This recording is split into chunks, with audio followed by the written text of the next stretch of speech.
статус, акча мындай бул чын эле адамды бактылуу кылбайт экен. Мен журналистмин. Кыжырланткан факторлор аябай көп. Журналистикага кирген чыккан адамдар журналистиканы кичине болбосо да булгап кетип атат. Мамлекеттик кызматкерлерди эгерде биз муну түртүп турбасак, анда эл үчүн иштеп бербейт эч ким. Телевидениега бир кирсең, бүттү ал жактан чыга албайсың. Бул магнит. Маалыматты туура берип туруш керек. Эң негизги биз журналисттер. Эгерде билимиң жок болсо, анда медиа сабаттуулук өзүнөн өзү келип калбайт. Кыргыз айымы күчтүү болуш керек. Тилекке каршы айымдарга болгон мамиле абдан начар. Ашканада сен тетякта отурсаң, биякта отур деп тыйбаш керек эч качан. Бишкекке качып кетпестен, региондордо калып, ошо региондорду өнүктүрүп атат. Албетте мен бактылуумун. Кээ бир жерде мен кээ бир кишилер менен коштоштум. Баткендиктер алар баалуулуктар эмне экенин билет экен. Мен журналистмин, мен айыммын, мен ийгиликтүү инсанмын, мен балдарымдын бактылуу энесимин. Журналистика бул менин ички дүйнөмдүн каалоосу болуп калды. Анткени мен өзүм журналистиканы бүткөн эмесмин, мен кесибим боюнча мугалиммин. Анан журналистикага мен мындай эле келип калгам да, анткени бир кастинг уюштуруп аттыр жергиликтүү телекомпанияда. Анан кастингден ийгиликтүү өтүп, ошо бойдон 98-жылдан бери журналистикадан башым чыга элек. Негизи көп ойлоном башка кесипти аркаласамбы деп, бирок журналистика такыр кой бере албай койду да. Аябай көп ошондой факторлор, кыжырланткан факторлор аябай көп. Негизи бул депрессиялуу кесип десек болот, анткени ар баскан жагың эле мындай аябай чоң таасир этет. Биз ушу маалыматтын майданынын чордосунда жүрөбүз. Биз ошо маалымат майданын биз түзүп жүрөбүз, журналисттер. Ошондуктан позитивдүү болобу, негативдүү болобу таасирлердин алкасында жүрөбүз да. Анан эң негизи мени кубандырган бул Кыргызстандын журналистикасынын деңгээли башка ушу Орто Азия мамлекеттеринин арасындагы журналистикалардын деңгээлинен жогору. Биздин журналисттер изденүү багытында өз ишин алып барат. Албетте азыр кыжырланып аткан нерсебиз бул журналистикага кирген чыккан адамдар журналистиканы кичине болбосо да булгап кетип атат. Алар ушу этиканы сактабай, жана биздин негизги стандарттарыбызды сактабай, журналистикага келип ошо өзүнүн мындай терс жагындагы кадамдарын таштап кеткени болуп атат да. Мындан улам ошо бүткүл журналистикаларга, журналисттерге болгон мындай мамиле коомдон мындай өзгөрүп атат да. Журналисттер мындай, журналисттер тигиндей деп айтат, бирок анын баары журналист эмес да. Коом да өзү медиа сабаттуулуктун сабактарынан өтүш керек, анткени мындай эргеп туруш керек да. Ким блогер, ким журналист, ким чындыгында эле мындай туура маалыматты берип жатат. Анан баарын эле бир эле мындай жерге үйө бергендей болбойт. Журналисттер ар кандай болот. Бизде аябай көп мындай адамгерчиликтүү жана ошо этиканы сактаган, стандарттар менен иштеген журналисттер бизде бар. Ошол журналисттерге азыр биздин негизи ушу Кыргызстандын журналистикасы таянып турган кези. Мени шыктандырып турган нерсе бул менин ишим аркылуу мен ушу Кыргызстанды кандайдыр болсо да, кандайдыр бир деңгээлде болсо да аң сезимдерди, кыргызстандыктардын аң сезимдерин өзгөртүп жатам.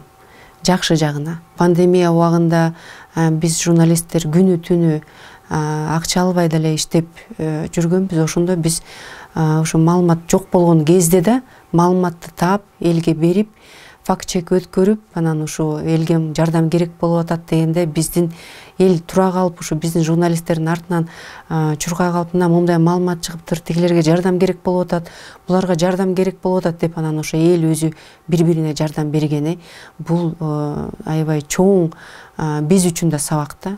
Демек биз ошо көрсөтүп турушубуз керек, биз багыт берип турушубуз керек да. Кандай ошо биздин коомдо кандай өзгөрүүлөр болуп атат, кимге кандай жардам керек, мамлекет кандай иштеп атат, жана мамлекеттик органдар чын эле жакшы бизге ошо элине жакшы кызмат көрсөтүп атабы, жана ошо эл кандай жашап атат, ошонун баарын биз күзгү катары кылып биз көрсөтүп турушубуз керек да. Көрсөтүп ошонун аркасынан анан биз өзгөрүүлөргө да мындай түрткү берип турушубуз керек да, өзгөртүп турушубуз керек өзүбүздүн коомубузду, өзүбүздүн элибизди, жана албетте мамлекеттик кызматкерлердин элине болгон мамилесин. Мамлекеттик кызматкерлерди эгерде биз түртүп турбасак, иштетип турбасак, алардын ишмердүүлүгүн көрсөтүп турбасак, анда эл үчүн иштеп бербейт эч ким.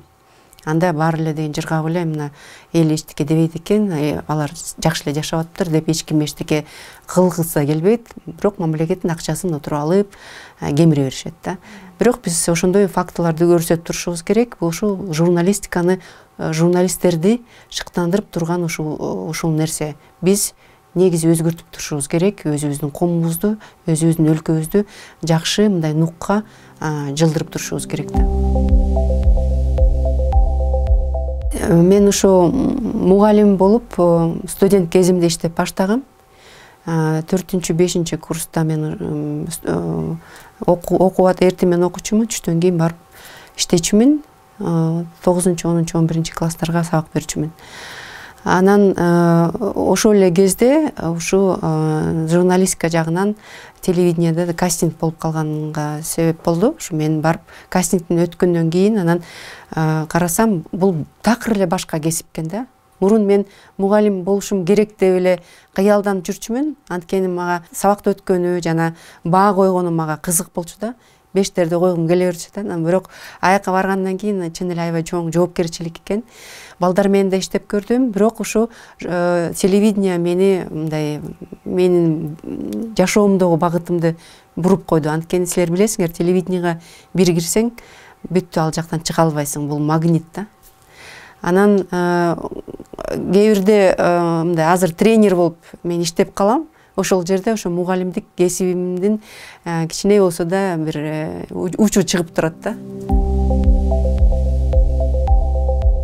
Маалыматты туура берип туруш керек. Эң негизги биз журналисттер маалыматты ошо ар тараптуу балансты мындай сактап, жана ошо стандарттарыбыздын баарын эске алып, этиканы такыр унутпай, ошонун баарын кошуп туруп журналисттер өзүнөн башташ керек.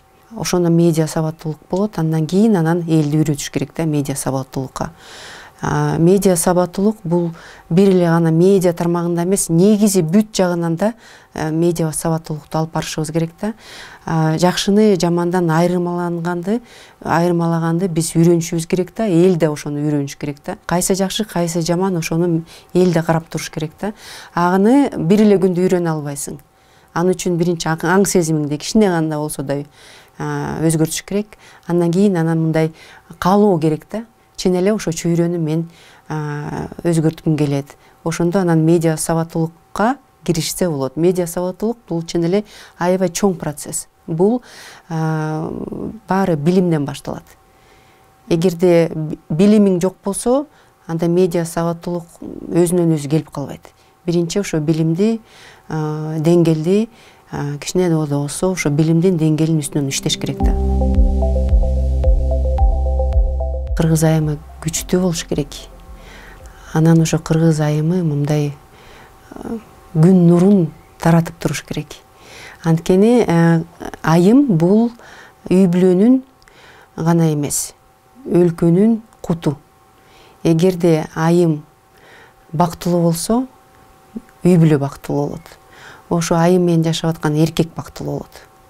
Эгерде эркек бактылуу болсо, анда өлкө бактылуу болот. Анткени ошо айым бактылуу, айымдан мээрим алган бала ошондой мээримдүү бала болуп өсөт. Андан ары ошол бала мээримин башка жака чачат.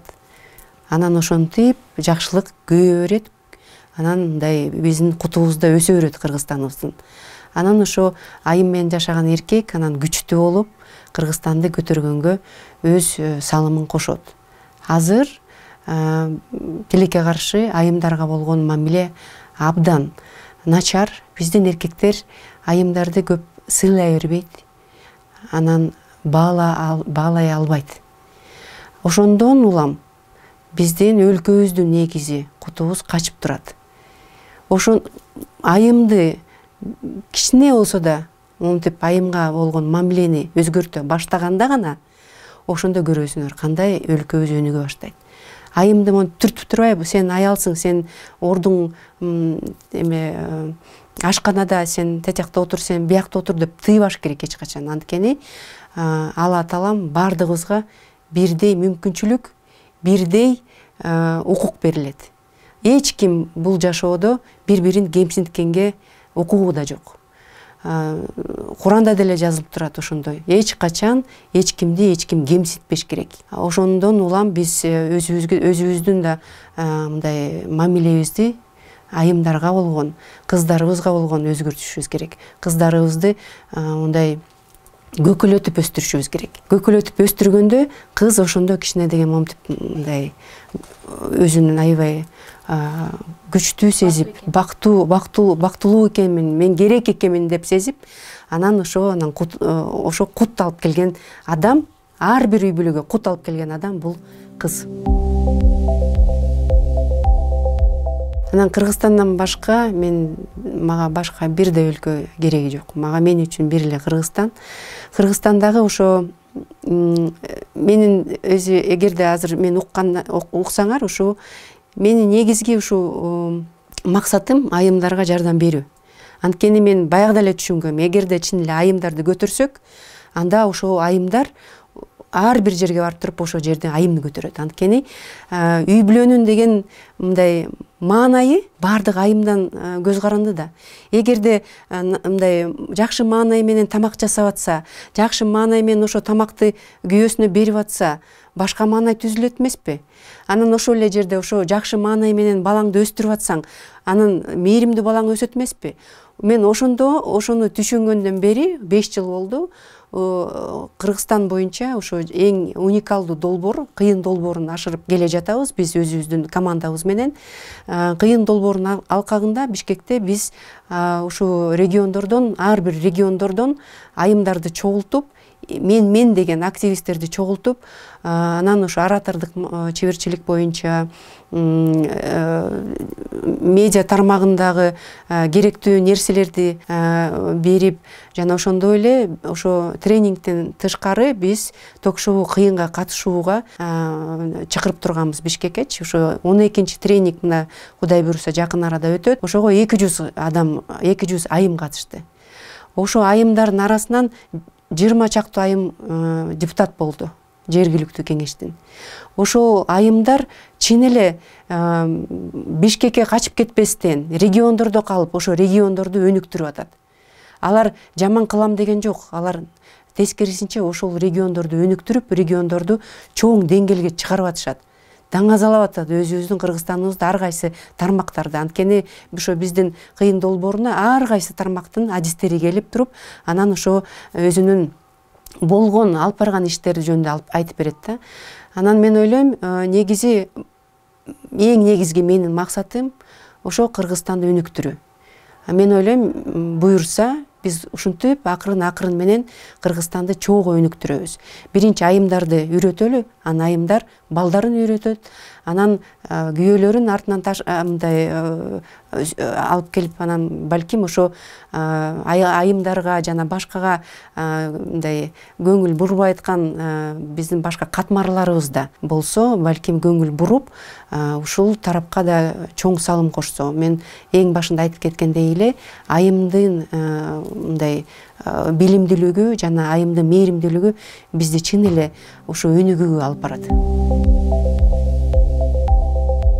Албетте мен бактылуумун. Айтайынбы, эмне үчүн мен бактылуу сезип калгам өзүмдү?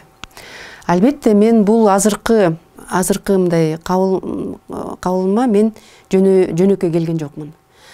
Мен аябай чоң трансформациядан ар бир 5 жыл 10 жыл сайын өтүп турам да. Анан мурунку жасаган иштеримди азыр жасабайт болчумун.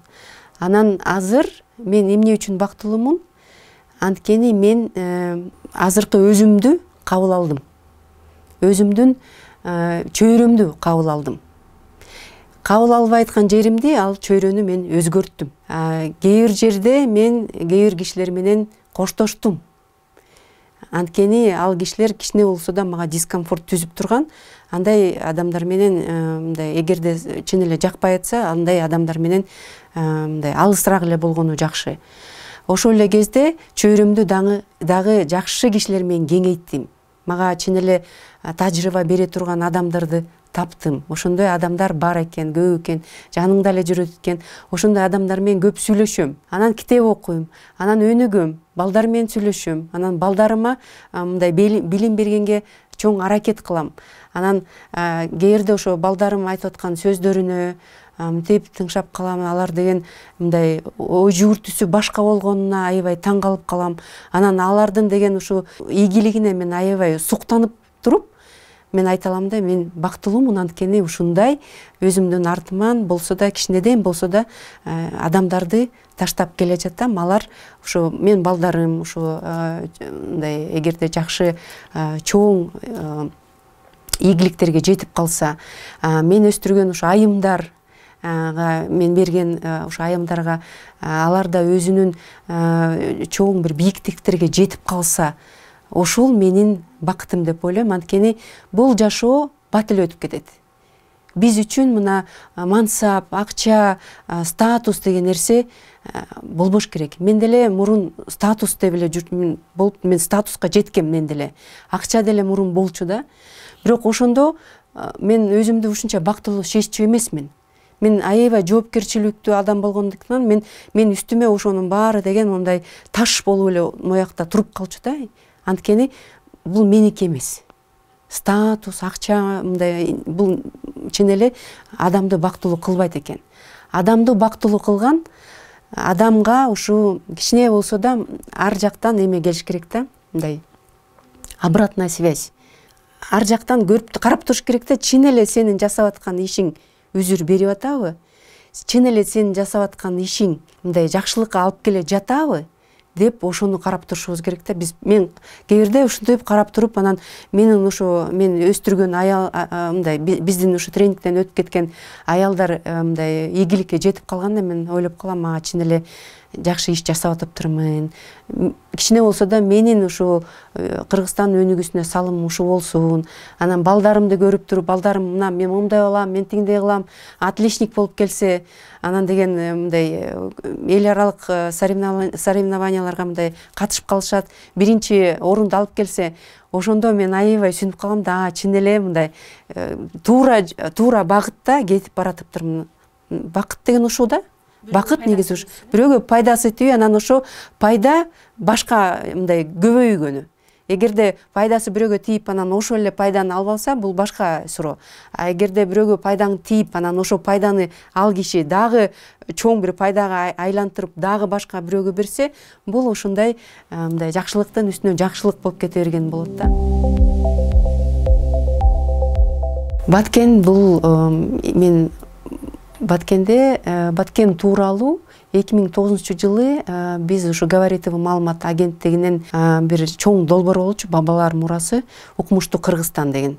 Ошондо мен айткам да, Баткен, Кыргызстан Баткенден башталат деп. Анткени Баткен бул ушунча биз үчүн, бир Кыргызстан үчүн ушунча биз күйгөн, биздин сүйгөн жерибиз. Ушул жерден чын эле көп нерсени деген мындай көрсө болот да. Адамдар ушунча адамгерчиликтүү. Азыр деле мына эшикке чыксаң эле жардам бергиси келип эле, баары мындай токтоп бирдемени сурасаң айтып беришип, ушунча башкача адамдар да. Анткени чын эле мындай татаал жерде, татаал шарттарда өскөн баткендиктер, алар баалуулуктар эмне экенин билет экен. Адам керчиликтүү деген эмне экенин баткендиктер билет. Анткени көп кыйынчылыктарды башынан өткөргөн адам гана ушу баалуулуктар эмне экенин жана адамгерчиликтүү эмне экенин ошондо билишет да. Эгерде башыңан кыйынчылык өтпөсө, жыргап мындай шарттар түзүлгөн жерде жашасаң, Бишкекте, Нью-Йоркто болобу кайсы жерде баалуулуктар эмне экенин түшүнбөйсүң. Анткени башыңан кыйынчылык өткөн жок, сен аны эч качан түшүнбөйсүң.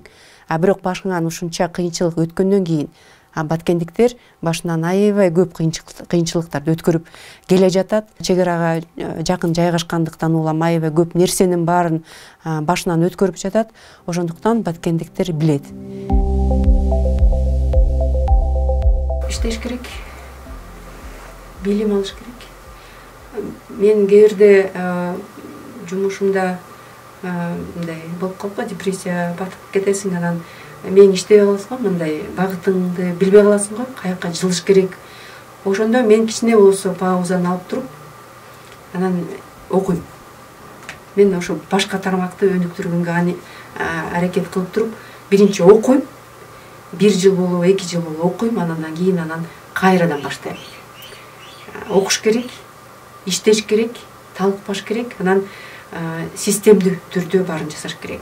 Азыр бир ишти алып туруп, кичине эле бирдеме алаксып туруп, анан башка ишке өтүп кеткен, бул эч качан натыйжа бербейт. Эгерде мындай натыйжа алам десең, анда системдүү түрдө иштеш керек. Ошо бир жумушту майын чыгарып туруп, андан кийин башка жумушка өтүш керек да. Ошондо гана ийгилик болот. Мен бул жашоону жакшы көрөм.